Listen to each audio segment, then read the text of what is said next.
ఓం నమో నారాయణ. జై శ్రీకృష్ణ, జయ గోవింద. శ్రీమన్నారాయణంలోని 43వ దశకమైన తృణావర్త సంహారము.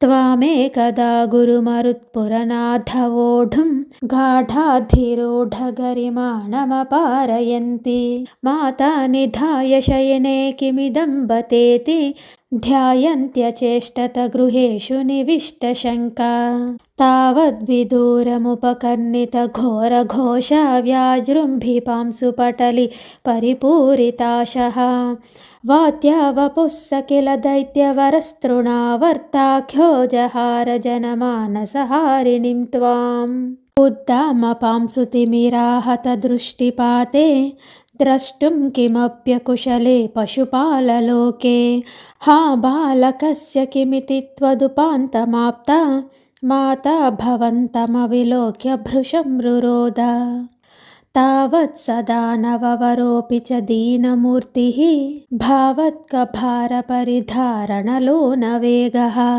సంకోచమాపతదనుక్షతపాంసు ఘోషే వ్యతాయత భవజ్జననీ నినాదః రోదోపకర్ణనవశాదుపగమ్య గేహం క్రందత్సు నందముఖగోపకులేషు దీనః త్వాం దానవత్సఖిలముక్తికరం ముముక్షుః పయ్యప్రముంచతి పపాత వియత్ప్రదేశాత్ రోదాకులాస్తదను గోపగణా బహిష్ఠా పాషాణపృష్ఠభువి దేహమతిష్ఠవిష్టం ప్రైక్షంత హంత నిపతంతమముష్య వక్షస్స క్షీణమేవ చ భవంతమలం హసంతం గ్రావప్రపాత పరిపిష్ట గరిష్ఠ దేహభ్రష్టాసు దుష్టదనుజోపరిదృష్టహాసం ఆఘ్నానమంబుజకరేణ భవంతమేత్య గోపాదధుర్గిరివరాదివ నీలరత్నం ఏకైకమాశు పరిగృహ్య నికామనందన్నందాదిగోపపరిరబ్ధ విచుంభితాంగం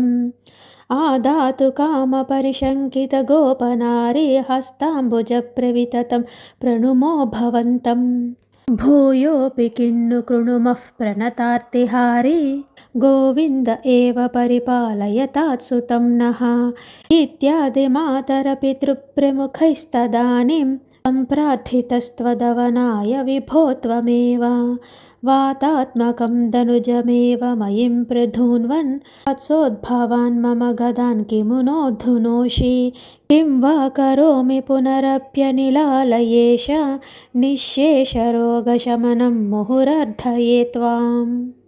హరే కృష్ణ కృష్ణ కృష్ణ హరే హరే హరే రామ రామ రామ హరే హరే. ఓం నమో నారాయణ. జై శ్రీకృష్ణ, జయ గోవింద. శ్రీమన్నారాయణంలోని తృణావర్తుని సంహారం అను 43వ దశకం సమాప్తం. జై గోవింద, జై శ్రీకృష్ణ, జై శ్రీరామ్.